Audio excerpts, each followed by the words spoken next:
Agora, eu quero que vocês assistam o filme Gladiador, que foi resumido em parte, e levante todas as características do líder, que lidera aquele exército de gladiadores. Levante de onde surgiu a liderança, os estilos de liderança que surgiram, vocês anotem tudo no caderno de apoio, e depois a gente volta para conversar, ok? Os gladiadores sabem que precisam de um líder, e eles elegeram um homem, Espartacus. Espartacus devia ter qualidades de liderança. Os homens deviam parar e ouvir quando Espartacus falava com eles. Primeiro seria seu carisma pessoal, que ele obviamente tinha aos montes. Ele era muito especial. Era o tipo de pessoa que os outros ouviam e seguiam. Além disso, parece que ele tinha uma visão. Ele tinha uma ideia do que fazer.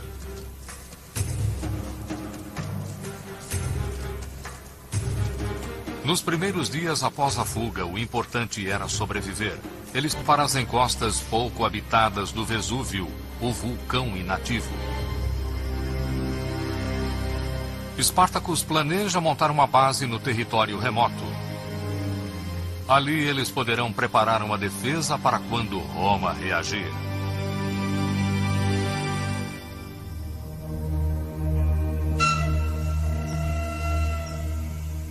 Enquanto isso, a notícia da fuga chega à cidade.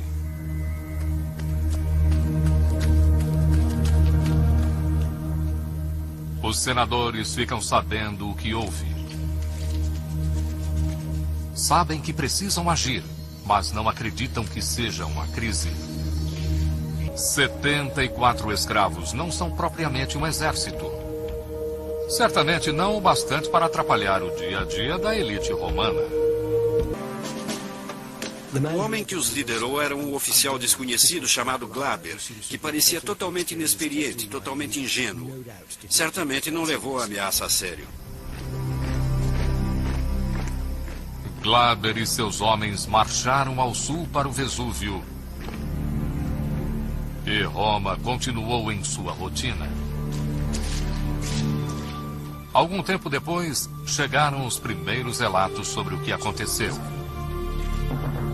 Glaber foi para o sopé da montanha. Ele acreditava que teria bloqueado a única rota de descida de Espartaco. Havia outro caminho para sair da montanha, o penhasco acentuado até a parte de trás do acampamento de Glaber. Espartacus havia ordenado seus homens que trançassem cordas dos vinhedos. Em seguida, desceram com cordas e atacaram com força total quando apenas alguns sentinelas estavam dormindo. Seguiu-se um massacre. Os eventos do Vesúvio enviam um recado.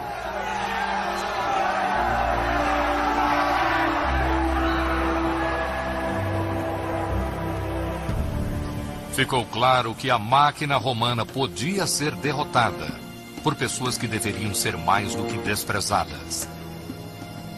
A notícia se espalha, provocando uma reação nos escravos do sul da Itália.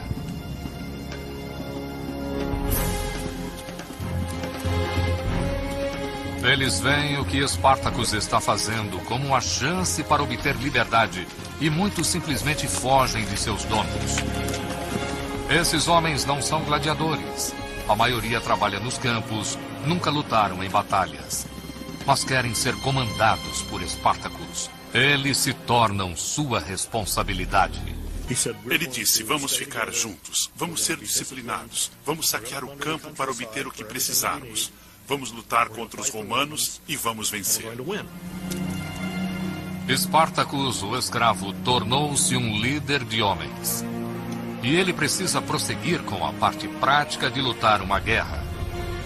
Ele sabe que em uma batalha aberta, Roma acabaria com todos eles. Uma força insurgente e ilegal contra a maior potência mundial. Ele precisa travar uma campanha de guerrilha. Espartacus enfrenta meses como fugitivo. Ele é caçado pelas milícias romanas. Mas de alguma forma consegue ser mais esperto que eles. Segundo um relato, quando parecia novamente que suas tropas foram encurraladas pelas forças romanas, Espartacus esperou que escurecesse e deu a ordem para que cadáveres fossem amarrados a estacas no chão. De longe, pareciam guardas. Espartacus tirou então seus homens dali, protegido pela escuridão.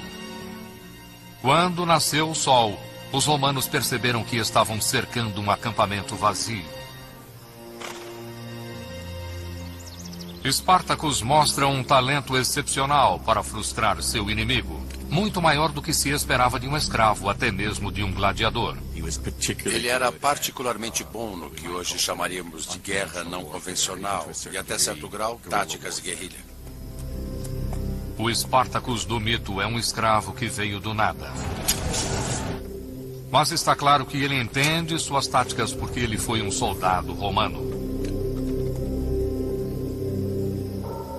O exército romano era uma máquina militar com um jeito específico de lutar. Ele fez parte daquela máquina, ele entende seus pontos fortes e suas fraquezas. Ele consegue entender a mentalidade do soldado romano.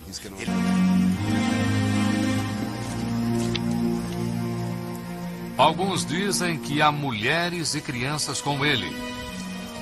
Outros até dizem que camponeses livres se uniram a eles. Eles continuam saqueando e libertando escravos em cada cidade por que passam. O impulso é tal que em um ano, o que antes era um bando de 74 gladiadores, vira uma massa de 100 mil pessoas.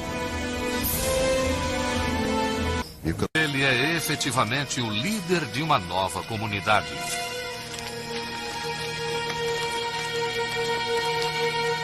Cem mil bocas para alimentar, o equivalente a uma cidade moderna de médio porte. Quanto maior fica o exército, maiores são os problemas de mantê-los vivos.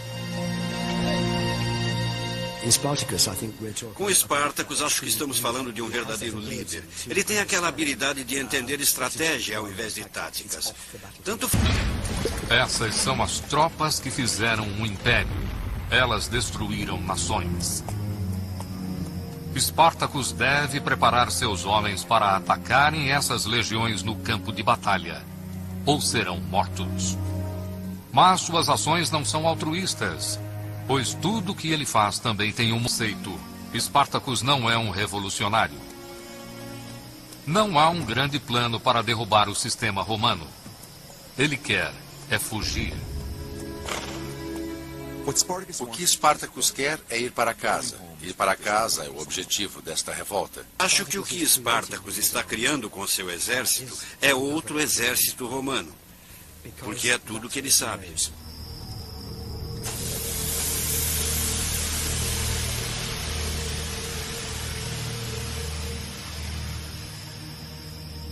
O resultado é um exército a ser temido.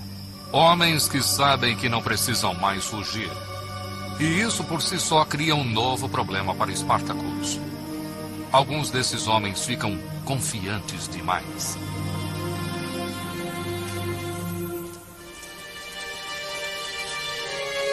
Surge uma facção dissidente. Liderada por Crixus, o gladiador que está com Espartacus desde a fuga. É isso que queremos fazer. É isso que precisamos fazer.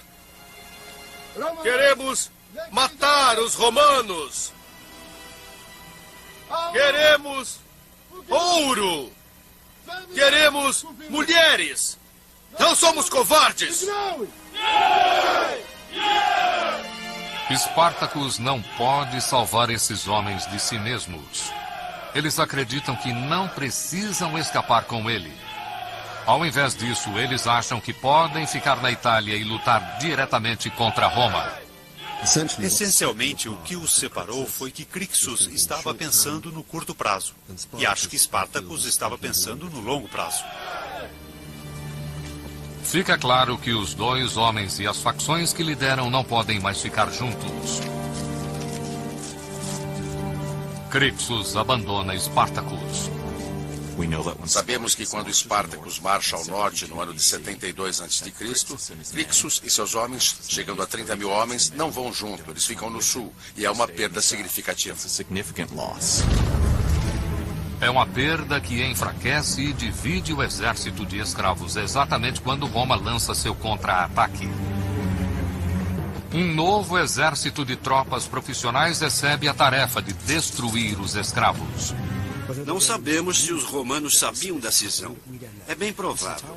Os romanos eram um povo incrivelmente organizado, afinal, e eles podem ter determinado isso com perfeição, sabendo que o comando dividido de Espartacus facilitaria muito as coisas. Este é o contra-ataque inevitável que Espartacus havia temido. A máquina de guerra romana em formação de batalha total. Então, os dois exércitos romanos se concentram em Espartacus. Ele está nos Apeninos, na Itália Central. Quando os homens de Espartacus atacam o primeiro exército, o fazem com tal força que os romanos se viram e fogem. Ele reúne seu exército, ataca o segundo exército e também o destrói. Só agora ele se concentra em se afastar.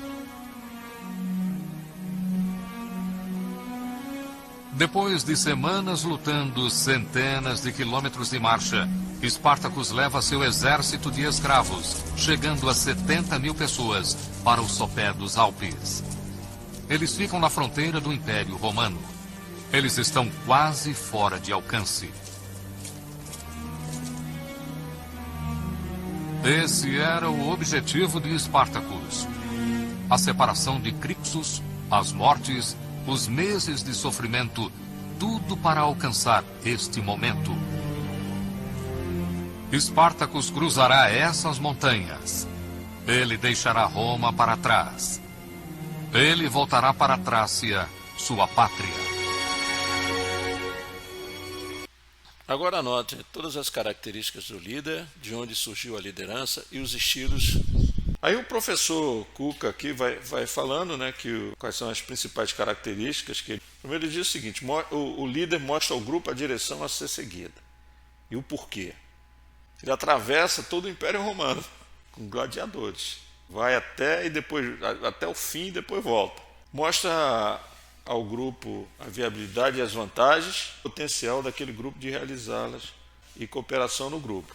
Mas quando também tem que fazer a galera se alinhar, ele faz. Procura fazer com que todos participem e tenham reconhecimento pelo esforço, cria um clima para produtividade e criatividade, busca recursos, instrumentos para que o grupo realize suas metas, resolve conflitos internos da melhor forma possível. Apesar que no filme a gente percebe que quando houve conflitos e não houve solução, aí rachou, uma parte foi com o Bruto lá e outra parte continuou. E aí isso também gerou uma série de perdas, óbvio. O líder se comunica intensamente com o grupo, é guardião dos valores, da cultura e da conduta. E não esquece que a chave para a renovação é a liberação da energia e do talento humano. Esse caboclo aqui é o Henry Mitzberg. Hoje é considerado talvez o substituto do Peter Drucker na administração. Ele é canadense, um dos maiores pensadores. O Henry é um dos maiores pensadores da liderança e dos negócios, do mundo dos negócios. Ele diz que a liderança, o pensamento dele sobre liderança, é que o líder ele tem que ter uma disposição mental reflexiva, tem que se voltar para dentro, sempre a inteligência emocional, né? Sempre olhando se ele está cometendo erros ou não e corrigir. E ele também tem que ter uma disposição mental analítica. Ele precisa se soltar, separar, examinar e libertar. E ele precisa ter uma disposição mental cosmopolita, em constante transcendência ou elevação. A disposição mental colaborativa, transcender o empowerment, o poder das pessoas. Então a Fera falando de coisas tão relevantes, que durante o curso eu inclusive vou deixar uma palestra que ele fez brilhante na Fiocruz, porque ele fala exatamente da importância da liderança, inclusive da liderança técnica, porque existe a liderança técnica também, né? As pessoas que lideram tecnicamente. O caso do maestro, E depois, finalmente, ele fala da disposição mental da ação, canalizar toda essa energia emocional com consciência do terreno e manter a direção.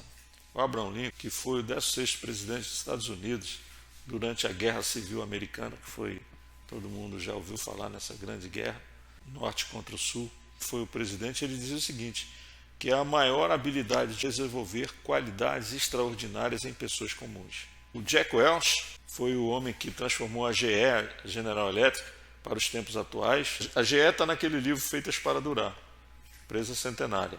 Ele diz o seguinte, antes de se tornar um líder, o sucesso se aceita ao próprio crescimento. Quando você se torna um líder, o sucesso depende do crescimento dos outros. E agora vamos fazer esse exercício que o professor Dureza está pedindo aqui para vocês, que é você construir o perfil ideal para alguém ser o seu líder. Como é que você gostaria de ser liderado? Por quem você gostaria de ser liderado? Bom, gente, agora vamos concluir aqui com os nossos participantes, a Lídia, né? E o professor Peter. E a Lídia diz o seguinte, pois é, mestre, agora eu conheço melhor como funciona o ser humano, e aí fala da estrutura psíquica, dos temperamentos, das inteligências, das emoções, das motivações, também como funciona a organização, que é um sistema integrado, a importância da excelência, do sincronismo organizacional, os valores e a cultura. Ela também diz o seguinte, eu conheço os fundamentos da liderança e já estou começando a praticar algumas coisas, e ela diz que está sentindo melhoras no seu dia a dia como gestor de uma equipe. Não esqueça que lá no início do curso, a Lídia falava que tinha muitas dificuldades de lidar com os seus subordinados, até pelo perfilzão que ela tinha, muito matemático, muito letiva, muito cultura mais centralizadora. E aí o nosso mestre diz aqui, pois é, Lídia, na próxima aula nós vamos estudar os fundamentos da gerência e como elas interagem com o espírito de liderança. Até a próxima aula, minha jovem. Que legal, gente. Então nós estamos terminando essas seguintes conclusões. A gestão cuida do POIM e a liderança cuida de exaltar a alma dos seres humanos. Para Nelson Mandela, a liderança é um processo de influenciar, integrando as ações de nível individual, grupal e organizacional, visando a realização dos objetivos pretendidos. Uma palavra que é influenciar. A liderança vem das seguintes influências, da psicológica, da redução das incertezas e da relação funcional. A liderança utiliza a comunicação em um só sentido, explicando exatamente o que, onde, como e quando, e ela é conhecida como diretiva, que muitos confundem como autoritária. A liderança utiliza a comunicação em dois sentidos, ouvindo, dando apoio, facilitando a interação e fazendo o outro tomar parte do processo. O estilo diretivo é mais associado à cultura Zeus e o estilo de apoio à cultura Atenas. E também nós tivemos a oportunidade de conhecer a visão do Henry Mitzberg com as 5 disposições: mental reflexiva, mental analítica, a mental cosmopolita e também a disposição mental de ação. Segundo Abraham Lincoln, a maior habilidade de um líder é desenvolver a qualidade extraordinária em pessoas comuns. Jack Welch falava que antes de se tornar um líder, o sucesso depende do crescimento dos outros. Bom, gente, nós estamos terminando a 4ª aula, prazer enorme, e eu espero que esse conteúdo tenha contribuído muito com todos vocês. Um grande abraço e até a próxima.